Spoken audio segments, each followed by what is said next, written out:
राधे भक्तों, आज हम पाशा कुशा एकादशी की व्रत कथा सुनेंगे। इस दिन श्री हरि विष्णु की पूजा करके ब्राह्मण को भोजन कराना चाहिए। इसमें भगवान पद्म नाम की विशेष पूजा का महत्व है। व्रतधारी प्रातःकाल उठकर नित्य कर्मों से स्नान आदि से निर्वृत्त होकर भगवान विष्णु का पूजन करें। समर्था के अनुसार दान दें।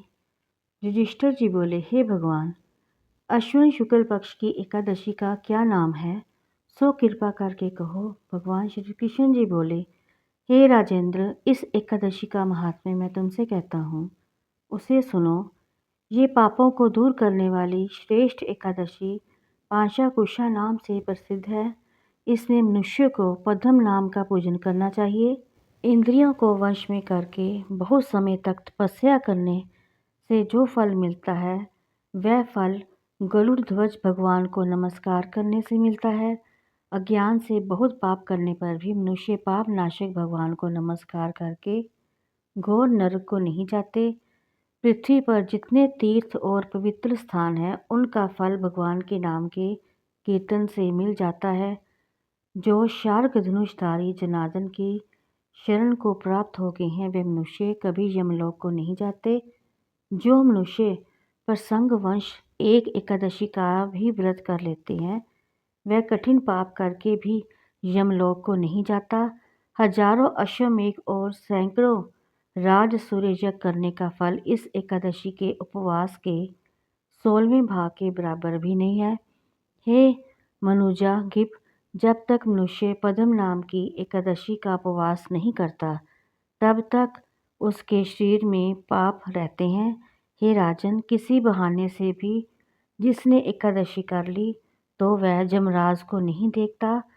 यह एकादशी स्वर्ग, मोक्ष, आरोग्य, सुंदर स्त्री और धन देने वाली है। एकादशी के समान पवित्र गंगा, काशी, पुष्कर और कुरुक्षेत्र आदि तीर्थ भी नहीं है।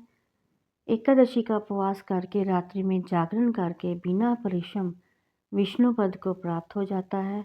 हे राजेंद्र, इसका उपवास करने से मनुष्य 10 पीढ़ी माता की, 10 पीढ़ी पितृ कुल की, 10 पीढ़ी स्त्री के कुल का उद्धार कर देता है। वे मनुष्य दिव्य शरीर और 4 भुजा धारण करके माला और पीताम्बर पहनकर गरुड़ पर बैठकर स्वर्ग को जाते हैं। हे निप्रोतम, बालकपन, बुढ़ापा तथा युवावस्था में इसका व्रत करके पापी आदमी भी दुर्गति को प्राप्त नहीं होता।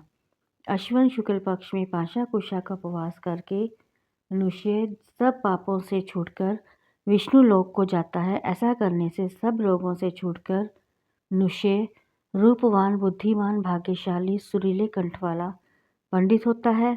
वह स्वर्ग लोक में जाकर गंधर्व होता है। तांबूल ब्रह्मा, विष्णु और शिव का रूप है। इसके दान करने से लक्ष्मी होती है।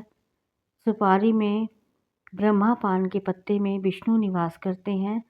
चूने में साक्षात शिवजी रहते हैं। इसके दान से ब्रह्मादि देवता मुझको पूर्ण लक्ष्मी दें और मेरे भाग्य में संपत्ति बढ़े, ऐसे प्रार्थना करें। महादेव पार्वती के निमित्त में नित्य सपत्नीक ब्राह्मण को पूजा करके शक्ति के अनुसार पार्वती के पति मेरे ऊपर प्रसन्न हो, ऐसा कहकर दक्षिणा सहित सुवर्ण का दान करे।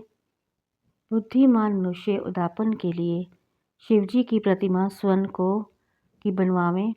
गौ और बैल को पंचोपचार से पूजा करके जो मिष्ठान भोजन कराए, उसे व्रत के प्रभाव से सुंदर भाग्य, पूर्ण आयु, संतान, अत्र संपत्ति और सुंदर जश होता है। यहाँ सब सुखों को भोगकर अंत में शिवपुर को जाता है। वहाँ बहुत समय तक निवास करके पूर्ण सुख को भोगता है। शेष पुण्य से मनुष्य लोक में आकर राजा होता है। जो आलस रहित होकर चतुर्मास से फल का दान करता है, उसके सब मनोरथ पूर्ण होते हैं और अक्षय संतान मिलती है। फल दान के प्रभाव से वह नंदन वन में आनंद करता है। पुष्प दान के नियम से जो सुवर्ण के पुष्प देता है, वह पूर्ण भाग्यशाली होकर गंधर्व पद को प्राप्त होता है। वासुदेव के शयन करने पर आलस को छोड़कर बामन जी के निमित्त दही, चावल और 6 रसों का स्वादिष्ट भोजन करावें अथवा दान दें, किंतु एकादशी को भोजन ना करावें। इसी तरह ग्रहण आदि में दान करें। यदि नित्य दान ना कर सके तो महीने के 5 पर्वों में ही दान करना चाहिए। चतुर्दशी, अष्टमी, अमावस्या, पूर्णिमा, हर एक रविवार, शुक्रवार को दान करें। दोनों पक्ष की द्वादशी को अवश्य दान करना चाहिए। इस नियम की समाप्ति में शक्ति के अनुसार भूमि, गो अथवा वस्त्र, सुवर्ण, कड़ाहों का दान देना चाहिए। छत्री, पद यात्रा और वस्त्र का दान सबसे श्रेष्ठ है। ब्राह्मण भोजन का, भूमि का और सब दान करें। पहले शिवजी के उपदेश से कुबेर, जनेऊ, गौतम और इंद्र ने भी इस व्रत को धारण किया है।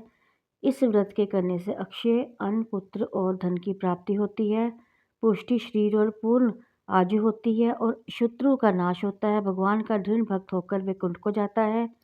आरोग्य, अखंड सुख, रूप और धन मिलता है। उसकी स्त्री वंदना नहीं होती। यह व्रत अनंत फल देने वाला है। व्रत की समाप्ति में 2 गोदान करके और ब्राह्मण को भोजन करा के सब पापों से शुद्ध होकर सनातन भगवान को प्राप्त होता है। जो मनुष्य एक दिन का अंतर देखकर उपवास करता है उसको ब्रह्म, सुवर्ण, शैया, 8 दीपक और गोदान का दान करना चाहिए। भगवान मेरे ऊपर प्रसन्न हो, ऐसा बोलकर 2 बैल भी देने चाहिए। जो मनुष्य शाक मूल फल से निर्वाह करता है वह व्रत की समाप्ति में गोदान करके वैकुंठ को प्राप्त होता है। जो दूध पीकर उपवास करे उसे दूध की गो का दान करना चाहिए। वह सनातन ब्रह्मलोक को प्राप्त होता है। जो दोनों ऋतुओं में केले के पत्ते का भोजन करता है वह दोनों वस्त्र और कांसे का पत्र दें। हिंसक, शराबी, बालघाती, झूठा, स्त्रीघाती और व्यभिचारी इस व्रत के करने से पापों से छूट जाते हैं। व्रत की समाप्ति में कांसे का वासन और गो विद्वान ब्राह्मण को देनी चाहिए। जो भूमि को लीपकर नारायण का स्मरण करता हुआ भोजन करता है उसे खेतों के लिए पृथ्वी का दान करना चाहिए। ऐसा करने से वह आरोग्य और पुत्रों में युक्त धर्मात्मा राजा होता है और अंत में विष्णु लोक को प्राप्त होता है। जो बिना मांगे भोजन करने का नियम करता है उसे 1 बैल, सुवर्ण, चंद्र और षड्रस भोजन का दान करना चाहिए। इससे परम गति प्राप्त होती है। जो भगवान के शरण करने पर नक्त व्रत करता है और ब्राह्मण को भोजन कराता है वह शिवलोक में सुख भोगता है। जो एक बार हल्का भोजन करके नियम करके भगवान का पूजन करता है वह स्वर्ग को जाता है। नियम की समाप्ति में भगवान ब्राह्मण भोजन कराकर यथाशक्ति दक्षिणा देनी चाहिए। जो मनुष्य धरती पर सोता है उसको सामग्री समेत शैया देनी चाहिए। जो आषाढ़ से लेकर 4 महीने तक नख नहीं कटवाता और आरोग्य और पुत्र से युक्त धर्मात्मा राजा होता है। जो शिवजी और पार्वती को प्रसन्न करके खीर, नमक, शहद, घी और फल को छोड़ता है वह शिवजी के व्रत के सेवन करने से रुद्रलोक को जाता है। जो अथवा चावल खाता है वह पुत्र, पौत्र आदि सहित शिवलोक में आनंद पाता है। भगवान का भक्त तेल लगाना छोड़ दे। जो वर्षा ऋतु में भगवान की पूजा करे वह वैष्णव की गति को प्राप्त होता है। हे निरुपम, गरीब मनुष्य को भी शक्ति के अनुसार स्नान, दान, क्रिया करके सदाचार में रहकर अपना समय व्यतीत करना चाहिए। तालाब, बगीचा, मंदिर, यज्ञ आदि शुभ कर्म करने वाले धीर पुरुष यमरोज दुख को नहीं देखते। ऐसे पुण्य करने वाले मनुष्य संसार में दीर्घायु, धनाढ़, कुलीन और निरोगी दिखाई देते हैं।